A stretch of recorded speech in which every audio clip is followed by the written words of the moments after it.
Howdy folks, welcome back to another Out of Spec Renew video. As you can see here, we've got a 4th generation electric smart car, and this has got a little bit of an interesting issue. So this has actually got a problem that I hadn't previously heard about. I did a little bit of research on it actually when I first heard about it, and it just showed up today.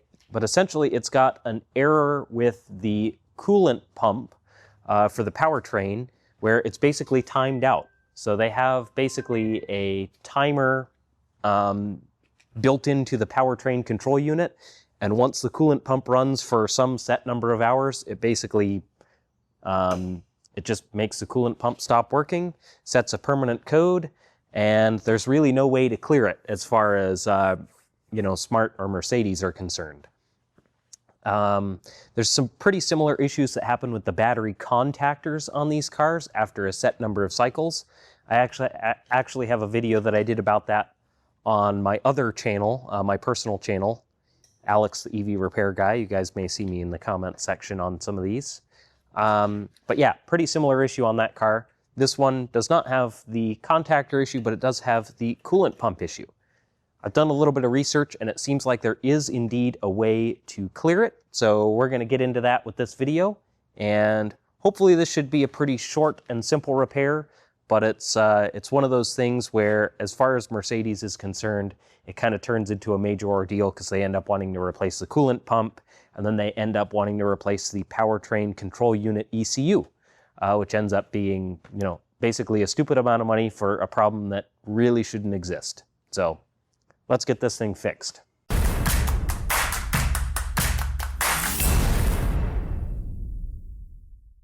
All right, so I've got the car on here. If we go ahead and hop inside, you can see we've got a malfunction visit workshop error. If we get our diagnostic tool out here and we hit auto scan,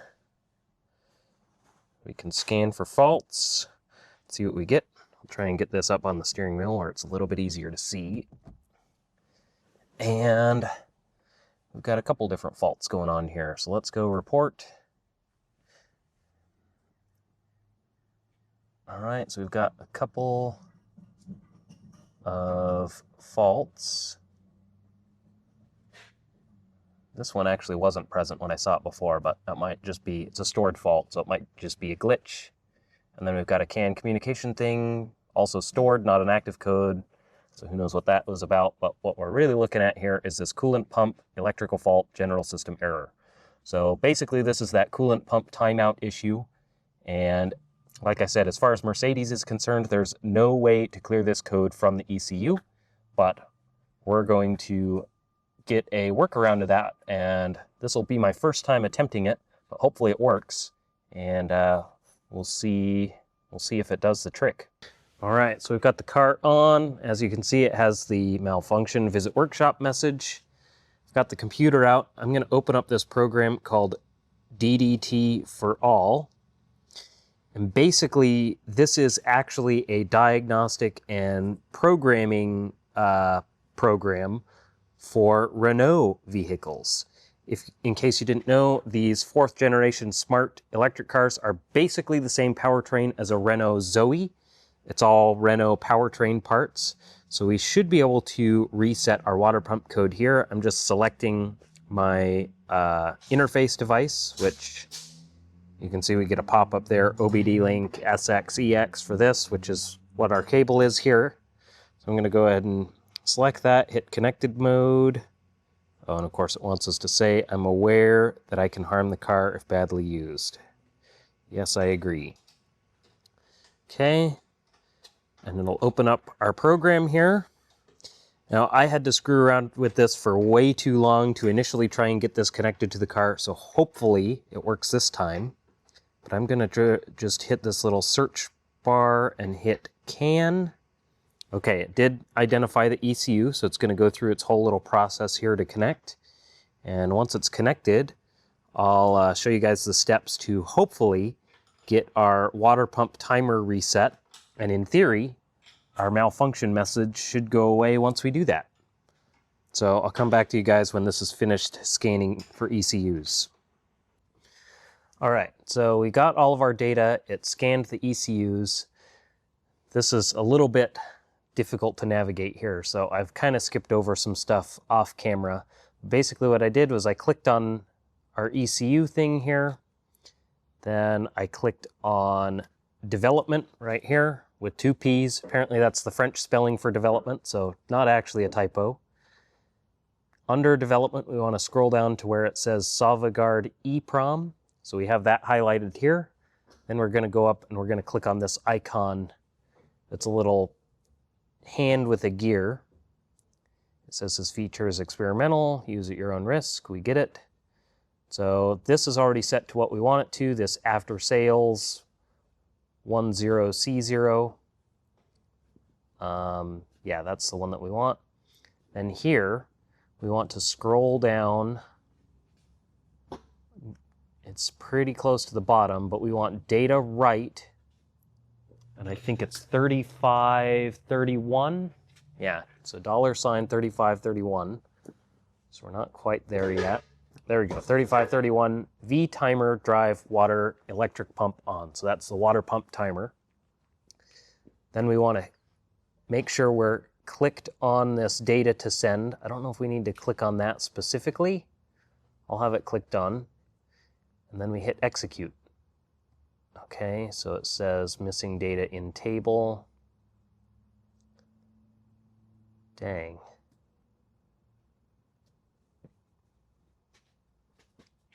Try it again. Okay, this is not working for whatever reason. Missing data in table. Okay, so we probably want to put a value in here. Some stuff that I've seen says that we don't need to put a value, and some stuff that I've seen says that we do need to put a value. So let me try and see if I can find a correct value to input here, and then we'll try and hit execute. Okay, so I'm not 100% certain what I did there. I put 0 in for a value here just to see what it did. It failed. It showed like a checksum error. So then I backspaced and deleted the 0, and then I hit execute again, and then it worked. Don't ask me how, but somehow it did. And now it didn't come up with an error message like it did before, and it seems like it worked because we no longer have an error on the dash. So how about that? I'm not really sure that I can accurately explain what I really did there. I basically was just clicking buttons, hoping that I would get something to work, and apparently it did. If I try to go to read on this, we want to look for the same one, 3531. Let's see. So let's try and read it and see what we get. Yeah, so we get this value, which I believe is one of the values that they were saying was one that would work. But yeah, how about that? It appears to have done the trick. So I'm actually going to go ahead and move my laptop out of the way here. And I just want to confirm that we have no alerts present. I'm going to unplug our cable from the laptop. I'm going to plug my Autel VCI in, like so. And let's see if we get anything different here. Escape. We're not actually connected.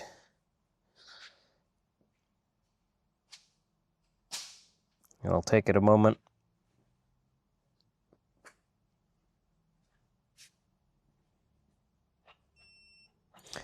All right, now we're finally connected. Let's go fault scan. So we're going to rescan all the modules and see what we get.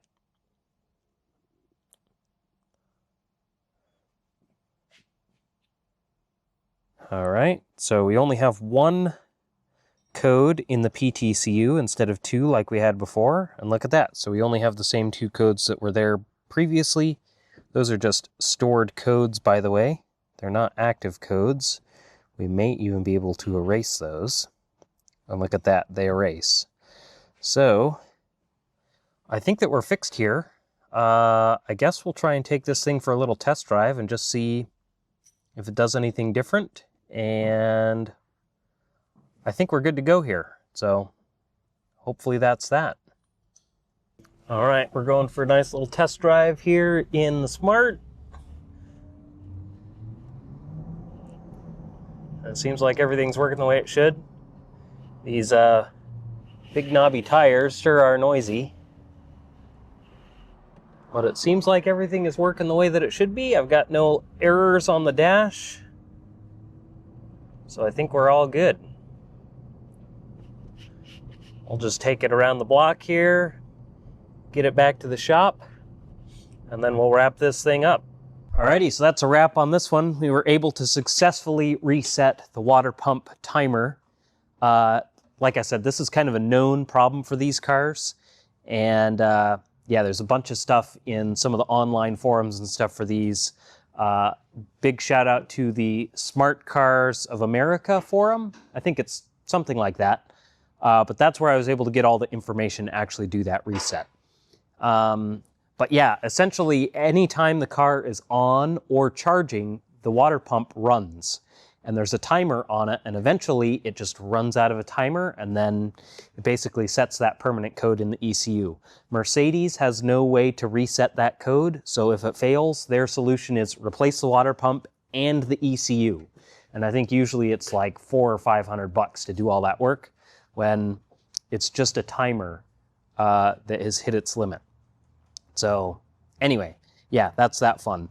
This is particularly a thing that can be excavated if you either let the car sit around idle a lot, or if you charge on level 1. So if you're charging on level 1 and the car's charging really slowly, the water pump is running for a longer period of time. Doesn't matter if it's charging at a slower rate or the water pump is spinning slower, that timer is always going when the water pump is on.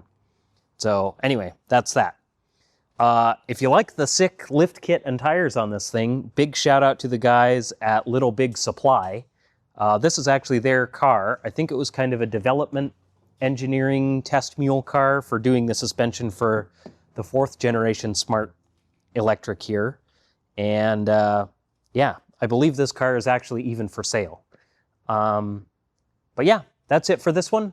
Hopefully somebody will find this useful if they encounter the same issue, because like I said, this is a pretty widespread issue on these cars, and especially as they're starting to age out and as they're getting more mileage, this water pump code is just going to be one of those things that's going to pop up more and more on these.